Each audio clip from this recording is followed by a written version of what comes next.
Fundamental analysis एक tool box की तरह है जो शेयर मार्केट में सोच समझकर निवेश करने के लिए बहुत ज़रूरी है। इसमें कंपनी की financial health, business model, industry conditions और इकोनॉमिक फैक्टर्स को ध्यान से देखना शामिल है। ये तरीका इन्वेस्टर्स को कंपनी के फ्यूचर परफॉर्मेंस का अंदाज़ा लगाने में मदद करता है, वो भी सिर्फ ट्रेंड्स या अंदाजे से नहीं, बल्कि उन सभी छोटी बड़ी चीज़ों को समझकर जो उसके बिजनेस को प्रभावित करते हैं। सोचिए कि आप एक डिटेक्टिव हैं और आपका काम ये पता लगाना है कि क्या किसी कंपनी में इन्वेस्टमेंट करना सही रहेगा। फंडामेंटल एनालिसिस आपको इस पहेली को सुलझाने के लिए ज़रूरी जानकारी और टूल्स देता है। अलग अलग डॉक्यूमेंट्स और फाइनेंशियल स्टेटमेंट्स को देखकर आप अंदाज़ा लगा सकते हैं कि कंपनी मजबूत है या मुश्किल में है। ये एनालिसिस महंगी गलतियों से बचा सकता है क्योंकि ये लॉन्ग टर्म वैल्यू पर फोकस करता है, शॉर्ट टर्म प्रॉफिट पर नहीं। फंडामेंटल एनालिसिस सिर्फ एक्सपीरियंस्ड इन्वेस्टर्स के लिए नहीं है, ये बिगिनर्स के लिए भी बहुत फायदेमंद है। ये शेयर मार्केट के कठिन नेचर को आसान बनाता है और नए इन्वेस्टर्स को सिखाता है कि कैसे सही फाइनेंशियल जानकारी और रियल वर्ल्ड डेटा के आधार पर फैसले लिए जाते हैं। फंडामेंटल एनालिसिस की बेसिक्स को समझकर इन्वेस्टमेंट में नया आदमी भी कॉन्फिडेंस के साथ अपना पोर्टफोलियो बनाना शुरू कर सकता है, रिस्क कम कर सकता है और ज़्यादा रिटर्न कमा सकता है। याद रखें, फंडामेंटल एनालिसिस का मकसद सिंपल है, किसी स्टॉक की असली वैल्यू जानना और उसे ऐसी कीमत पर खरीदना जिससे अच्छा रिटर्न मिले। ये वैसा ही है जैसे कचरे में हीरा ढूंढना, यानी ऐसे स्टॉक्स ढूंढना जो मार्केट में अपनी असली कीमत से कम पर बिक रहे हैं लेकिन आगे चलकर बहुत बारात सकते हैं। आइए देखें कि ये कैसे होता है। शुरू करते हैं इंट्रिंसिक वैल्यू से। इंट्रिंसिक वैल्यू किसी कंपनी की वो वैल्यू होती है जिसका अंदाजा या कैलकुलेशन फंडामेंटल एनालिसिस के जरिए लगाया जाता है। ये बताता है कि कंपनी असल में कितनी कीमती है, चाहे उसकी अभी मार्केट में जो भी कीमत हो। ये इन्वेस्टर्स के लिए बहुत जरूरी है क्योंकि अगर वो किसी स्टॉक को उसकी इंट्रिंसिक वैल्यू से कम कीमत पर खरीदते हैं तो जब मार्केट में उसकी कीमत बढ़ेगी तो उन्हें अच्छा खासा प्रॉफिट होगा। इंट्रिंसिक वैल्यू कैलकुलेट करने के लिए इन्वेस्टर्स कई चीज़ों पर गौर करते हैं। इनमें शामिल है कंपनी की कमाई, उसके एसेट्स की क्वालिटी और उसका बिजनेस मॉडल।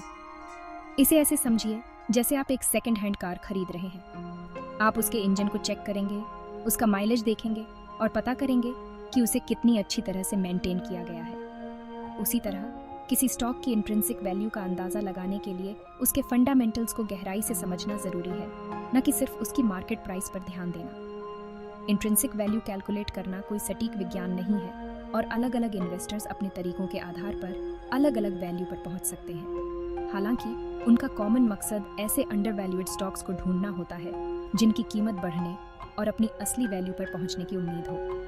इस प्रोसेस में अक्सर discounted cash flow, DCF analysis जैसे टूल्स और फॉर्मूले का इस्तेमाल किया जाता है। हालांकि ये बिगिनर्स के लिए काफ़ी कॉम्प्लेक्स हो सकते हैं। इंट्रिंसिक वैल्यू को समझना शेयर मार्केट के जंगल में कंपास होने जैसा है। यह इन्वेस्टर्स को ऐसे फैसले लेने में मदद करता है जो मार्केट के उतार चढ़ाव से प्रभावित नहीं होते हैं, बल्कि मजबूत फाइनेंशियल समझ पर आधारित होते हैं। इस टूल की मदद से इन्वेस्टर्स उन इन्वेस्टमेंट के मौकों को पहचान सकते हैं जिन्हें दूसरे लोग नज़रअंदाज कर देते हैं और लॉन्ग टर्म ग्रोथ के लिए ज़मीन तैयार कर सकते हैं।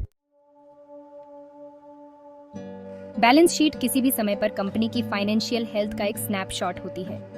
ये कंपनी के सभी एसेट्स, लायबिलिटीज और शेयर्स होल्डर्स इक्विटी को लिस्ट करता है।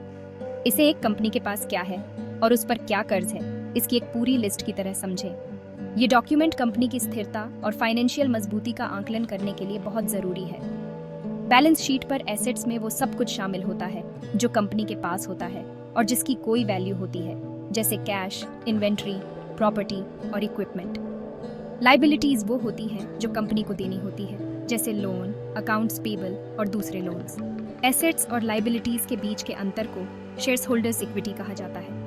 आदर्श रूप से एक हेल्दी कंपनी के पास लायबिलिटीज से ज़्यादा एसेट्स होने चाहिए जो उसकी फाइनेंशियल स्थिरता को दर्शाता है। बैलेंस शीट को समझना एक किले की ताकत और कमजोरी को समझने जैसा है। एसेट्स उसके हथियार और संसाधन हैं, जबकि लायबिलिटीज उसकी कमजोरियां हैं। इन तत्वों के बीच संतुलन की जांच करके इन्वेस्टर्स यह अंदाज़ा लगा सकते हैं कि कंपनी मजबूत है या उस पर बहुत ज़्यादा कर्ज है जो मुश्किल आर्थिक समय में परेशानी का सबब बन सकता है। इसके अलावा बैलेंस शीट कंपनी की ऑपरेशनल एफिशिएंसी और अपने एसेट्स को प्रॉफिट में बदलने की उसकी क्षमता के बारे में बहुत कुछ बता सकती है। उदाहरण के लिए, हाई रिसीवेबल्स वाली कंपनी को कैश फ्लो में दिक्कत आ सकती है, जिससे उसकी रीइन्वेस्ट करने या डिविडेंड देने की क्षमता प्रभावित होती है। इस प्रकार बैलेंस शीट की गहराई से जांच करने से इन्वेस्टर्स को कंपनी की फाइनेंशियल हेल्थ का अधिक व्यापक विश्लेषण करने में मदद मिलती है। सेक्शन 4, इनकम स्टेटमेंट का महत्व। इनकम स्टेटमेंट फाइनेंशियल एनालिसिस का एक और अहम हिस्सा है। यह एक निश्चित अवधि में कंपनी के रेवेन्यू, खर्च और प्रॉफिट की एक विस्तृत रिपोर्ट देता है। यह स्टेटमेंट यह समझने के लिए जरूरी है कि कोई कंपनी अपने कामकाज से कितना प्रॉफिट कमा सकती है। यह पेड़ के फलों के उत्पादन से उसके स्वास्थ्य की जांच करने जैसा है। इस मामले में फल प्रॉफिट है। इनकम स्टेटमेंट पर रेवेन्यू कंपनी की मुख्य व्यावसायिक गतिविधियों से होने वाली कुल आय को दर्शाता है, जबकि खर्चों में इन रेवेन्यू को बनाने में होने वाले खर्च शामिल हैं, जैसे बेचे गए माल की लागत, प्रशासनिक खर्च और टैक्स। रेवेन्यू और खर्च के बीच का अंतर नेट इनकम या प्रॉफिट है, जो कंपनी के संचालन और कॉस्टों के प्रबंधन में उसकी दक्षता को दर्शाता है। इन्वेस्टर्स के लिए इनकम स्टेटमेंट समय के साथ कंपनी के परफॉर्मेंस ट्रेंड्स में जानकारी देता है। क्या प्रॉफिट BRH रहा है, स्थिर है या घट रहा है? ये ट्रेंड कंपनी की ऑपरेशनल सफलता और भविष्य में ग्रोथ की संभावनाओं के बारे में संकेत देता है। ये इन्वेस्टर्स को चेतावनी के संकेतों को पहचानने में भी मदद करता है, जैसे कि रेवेन्यू में वृद्धि के बिना लागत में वृद्धि। इसके अलावा इनकम स्टेटमेंट को मार्जिन को समझने के लिए अलग अलग भागों में बांटा जा सकता है, जैसे gross profit margin, operating margin और नेट प्रॉफिट मार्जिन। ये मार्जिन इन्वेस्टर्स को उसके प्रतिस्पर्धियों और इंडस्ट्री मानकों के मुकाबले कंपनी के परफॉर्मेंस की तुलना करने में मदद करते हैं। हायर मार्जिन वाली कंपनी के पास आमतौर पर बेहतर लागत नियंत्रण और मूल्य निर्धारण रणनीतियां होती हैं, जो लॉन्ग टर्म सफलता के लिए बहुत जरूरी हैं। सेक्शन 5, कैश फ्लो स्टेटमेंट को समझाया गया। कैश फ्लो स्टेटमेंट एक निश्चित अवधि में बिजनेस में आने वाले और बाहर जाने वाले कैश के प्रवाह को ट्रैक करता है। प्रॉफिट के विपरीत कैश फ्लो कंपनी की फाइनेंशियल हेल्थ का अधिक स्पष्ट दृष्टिकोण प्रदान करता है। यह जलाशय में जल स्तर को देखने जैसा है। यह दिखाता है कि चीजों को सुचारू रूप से चलाने के लिए पर्याप्त प्रवाह है या नहीं। यह स्टेटमेंट 3 भागों में विभाजित है: ऑपरेटिंग एक्टिविटीज, इन्वेस्टिंग एक्टिविटीज और फाइनेंसिंग एक्टिविटीज। ऑपरेटिंग एक्टिविटीज से कैश में नियमित व्यावसायिक गतिविधियों के दौरान जनरेट या खर्च किया गया सारा कैश शामिल होता है। यह इस बात का एक महत्वपूर्ण संकेतक है कि क्या कोई बिजनेस लॉन्ग टर्म में व्यवहार्य है। सेक्शन 6, फंडामेंटल एनालिसिस में मुख्य financial ratio. Financial ratio company के लिए महत्वपूर्ण संकेतों की तरह होते हैं, जो उसकी फाइनेंशियल हेल्थ में त्वरित जानकारी प्रदान करते हैं। प्रमुख रेशियो में अर्निंग पर share, price to book ratio, price to earning ratio, debt ratio और रिटर्न ऑन इन्वेस्टमेंट शामिल हैं। अर्निंग पर शेयर यह मापता है कि एक कंपनी अपने स्टॉक के प्रत्येक शेयर के लिए कितना प्रॉफिट कमाती है। Price to book ratio company के मार्केट प्राइस की तुलना उसकी बुक वैल्यू से करता है। प्राइस टू अर्निंग रेशियो यह मापता है कि इन्वेस्टर्स प्रत्येक डॉलर की कमाई के लिए कितना भुगतान करने को तैयार हैं। डेट रेशियो कंपनी की कुल लायबिलिटीज की तुलना उसकी कुल संपत्ति से करता है। रिटर्न ऑन एन इन्वेस्टमेंट यह मापता है कि एक कंपनी प्रॉफिट जनरेट करने के लिए अपनी पूंजी का कितना प्रभावी ढंग से उपयोग करती है। ये रेशियो इन्वेस्टर्स को कंपनी की वित्तीय स्थिति और लाभप्रदता का आंकलन करने के लिए एक टूलकिट प्रदान करते हैं। सेक्शन 7, निष्कर्ष, फाइनेंशियल एनालिसिस का संगीत। फंडामेंटल एनालिसिस एक सिम्फनी के संचालन के समान है। प्रत्येक फाइनेंशियल डॉक्यूमेंट और रेशियो एक अद्वितीय वाद्य यंत्र की ध्वनि प्रदान करता है, जो कंपनी के समग्र प्रदर्शन की अधिक समझ में योगदान देता है।